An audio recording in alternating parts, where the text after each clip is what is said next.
Ya, baik. Silakan.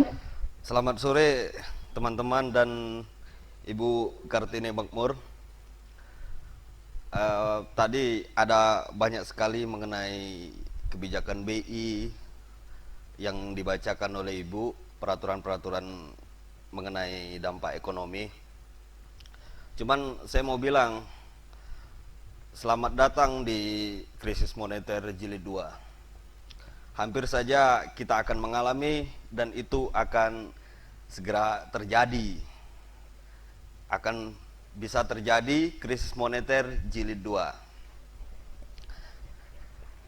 Ada peraturan yang disebutkan tadi, peraturan terpanjang oleh Ibu Kartini tadi mengenai pasal 27 juga ya.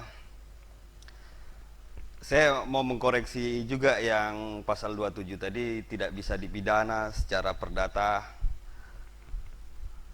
tidak bisa dituntut secara pidana ataupun secara perdata. Saya mau mengambil contoh mengenai undang-undang advokat.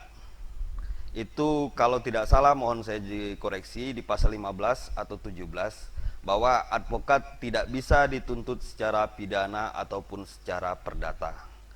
Artinya advokat bebas dalam mencari ilmu, melindungi informasi mengenai klien dan beracara. Nah, terkait dengan peraturan yang terpanjang Ibu sampaikan tadi bahwa tidak bisa dituntut secara pidana ataupun secara perdata.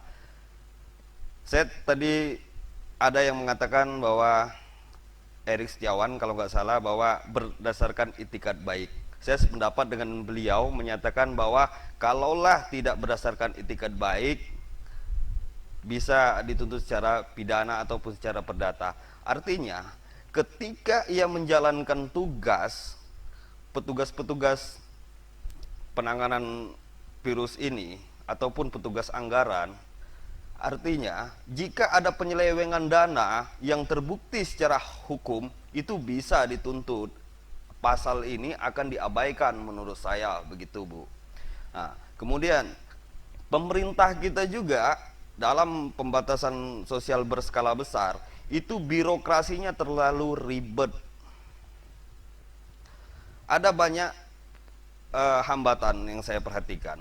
Kepala daerah sekarang berlomba-lomba seakan-akan membuat surat edaran kepada masyarakatnya. Itu disebarkan. Bahkan dia memerintahkan kepada aparat perangkat desa, RT atau RW untuk mengumpulkan kartu keluarga. Nah, itu sampai sekarang orang bertanya, apa sih gunanya mengumpulkan? Bahkan RT-nya juga bingung apa yang mau dijawab.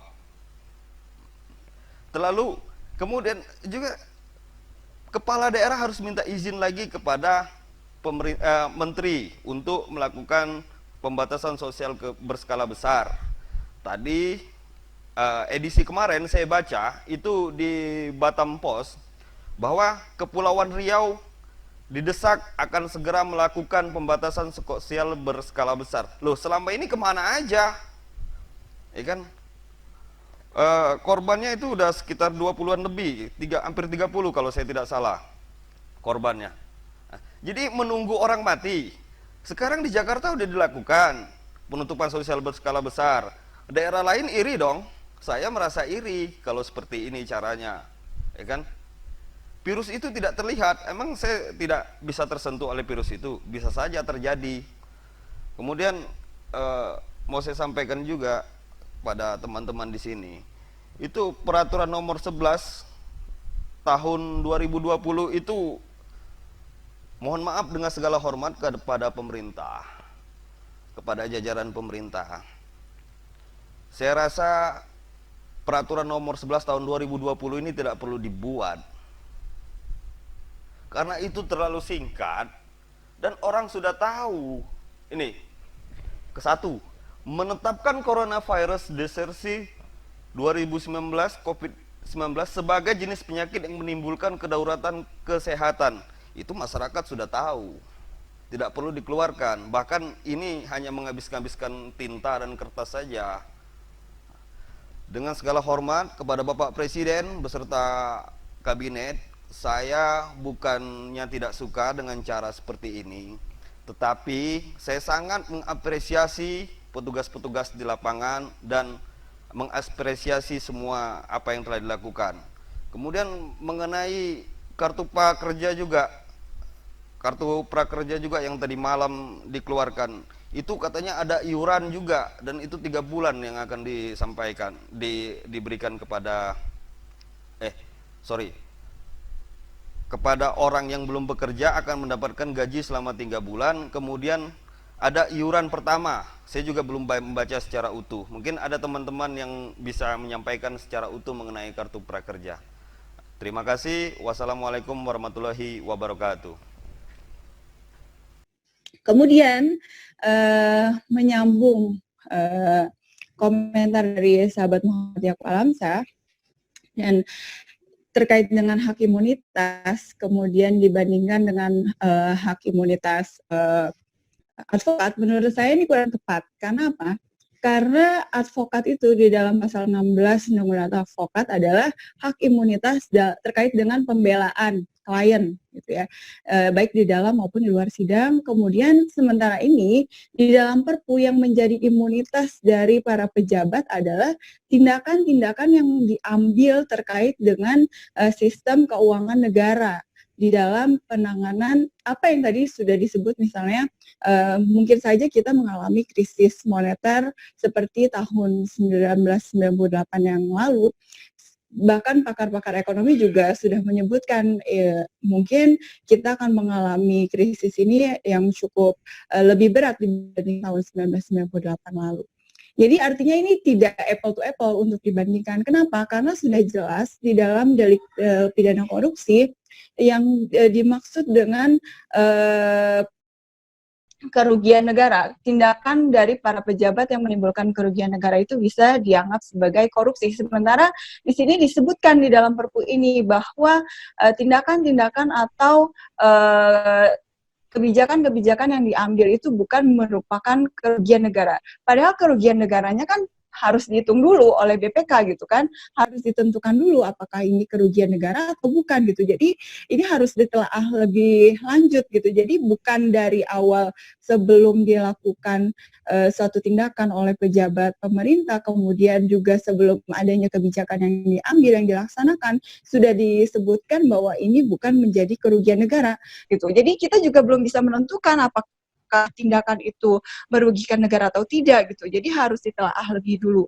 Jadi bedanya di situ. Jadi ketika imunitas di dalam Perpu ini adalah disebutkan bahwa ini bukan merupakan kerugian dari keuangan negara, kemudian para pengambil kebijakannya tidak dapat dipidana. Artinya ini membenturkan Undang-Undang Tindak Pidana Korupsi. Sementara di dalam Undang-Undang Advokat pasal 16, hak imunitas itu terbatas pada pembelaan klien seperti yang tadi disebutkan. Ketika advokat melakukan pelanggaran hukum, ya maka hak imunitas itu tidak berlaku, gitu ya. Kemudian saya juga menilai Perpu ini kehilangan makna ketika misalnya hak imunitas disebutkan selama para pejabat itu melakukan dengan itikat baik dan sesuai dengan peraturan perundang-undangan. Ya artinya kalau sesuai itikat baik, kemudian sesuai dengan ketentuan peraturan perundang-undangan, ya tentu tidak ada masalah, bukan? Jadi tidak perlu ada ketentuan peraturan seperti ini sebetulnya gitu loh untuk memberikan perlindungan. Jadi yang menjadi masalah hukum itu adalah ketika ada tindakan yang tidak sesuai dengan ketentuan peraturan perundang-undangan, maka disitulah muncul perdebatan.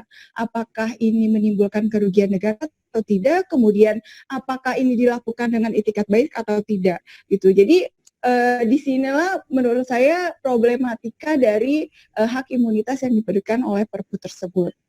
Kemudian pertanyaan dari sahabat Roni, apakah kita perlu melakukan gugatan tata usaha negara? Sebetulnya bisa saja ya masyarakat melakukan gugatan terhadap pemerintah, tapi di saat situasi yang seperti ini sebetulnya ya kita berkaca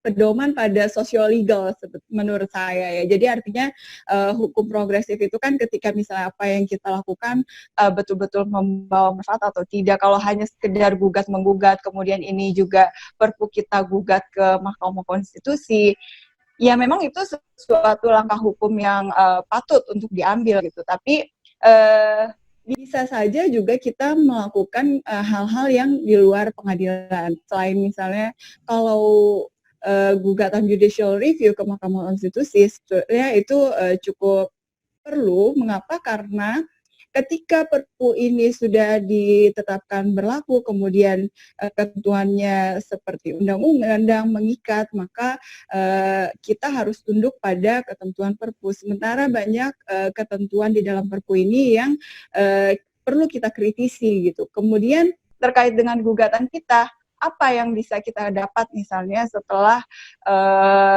gugatan kita masuk ke dalam pengadilan tata usaha negara. Pertama ya karena proses pengadilan di tata usaha negara, walaupun azasnya itu harus cepat dan murah, tapi kan kita tahu sendiri proses peradilan itu ya secepat apa gitu kan. Kemudian juga di dalam situasi yang kita juga tidak bisa keluar rumah, harus menjaga jarak, semua juga harus perlu kita pikirkan lagi apakah kita sebagai masyarakat perlu melakukan gugatan.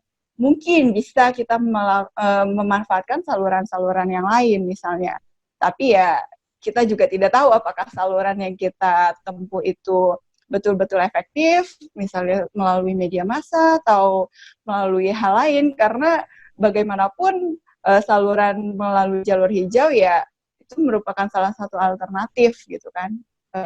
Cuma ya kembali lagi apakah di situasi yang kita harus mendaftarkan perkara ke pengadilan, kemudian kita tidak bisa keluar rumah dan segala macam ini, semua sangat dilematis jadinya. Mungkin dari saya itu saja. Oke Pak, silakan bicara. Rahma ya, Mas. Iya betul. Saya mau menambahkan sedikit aja dari Ibu Kartini tadi, bahwa mengenai advokat tadi itu tetap saja bisa kita buktikan nanti. Kemudian saya mau menambahkan begini ya, rakyat itu sebenarnya tidak butuh dengan perpu, perpres segala macam yang mereka kadang-kadang mereka juga tak pernah tahu dengan hal-hal itu, tak pernah mereka membacanya. Yang mereka inginkan adalah kepastian sekarang ini.